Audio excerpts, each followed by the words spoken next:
Hello les triathlètes, j'espère que vous êtes en pleine forme avec le soleil, en tout cas ici dans l'ouest sur Nantes. Nous, ça va super, on est vraiment en pleine forme. Ça motive pour reprendre vraiment les entraînements bien structurés avant le début de la saison qui approche à grands pas maintenant, plus que quelques semaines avant les premières épreuves tricolores, en tout cas en métropole.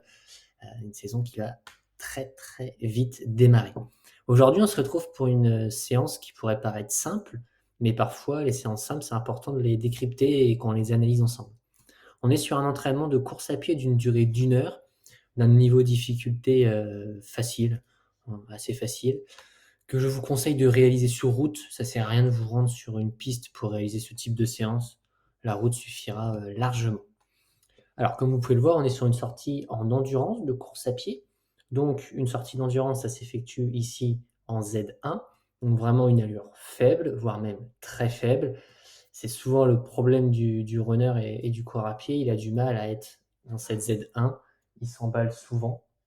Donc ici, l'objectif est surtout de garder un cardio relativement bas. Mais pour mettre un petit peu de jeu et que cette séance serve à autre chose qu'à améliorer votre endurance, on va aussi travailler avec des intervalles intensifs qu'on va appeler EP2I. Alors déjà, outre le fait de vous faire travailler des intervalles sur des intensités très très élevées, on sera sur de la Z7.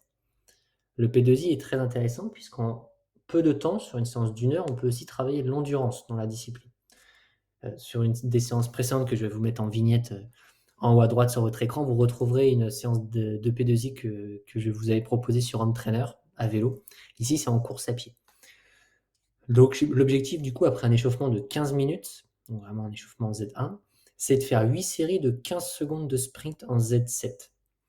Alors, vous allez voir que sur 15 secondes, c'est très très court.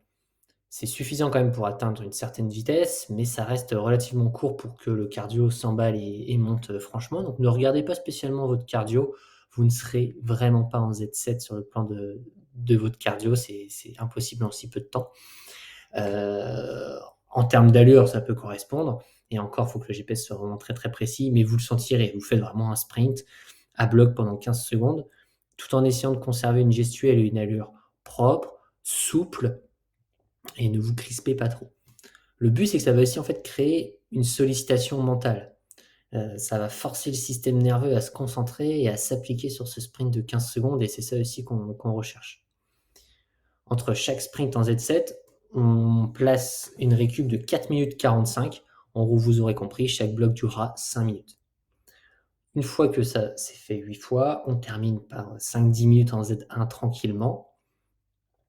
Donc voilà, l'objectif, c'est vraiment que ces sprints soient réalisés le plus sérieusement possible et qu'entre chaque sprint, donc sur ces 4 minutes 45 là, votre cardio ne s'emballe pas. Tout de suite, vous vous remettez en petite foulée, en Z1, ne vous emballez pas, accélérez pas le rythme, il faut vraiment que ça reste une sortie d'endurance.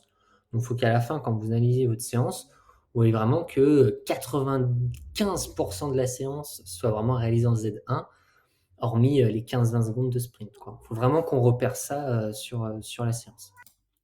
L'autre grand intérêt de ce type de séance, c'est que ça ne va pas générer de fatigue excessive. C'est-à-dire que votre corps, ces 8 sprints de 15 secondes, il va vraiment clairement pas s'en rappeler. D'un autre côté, par contre, musculairement, il est vrai que si vous n'avez pas l'habitude de faire des sprints et donc d'avoir une foulée aussi dynamique, bon, il est possible que vous ressentiez quelques sensations musculaires le lendemain, même si le temps d'effort a été relativement court. Ça dépend vraiment de tout à chacun.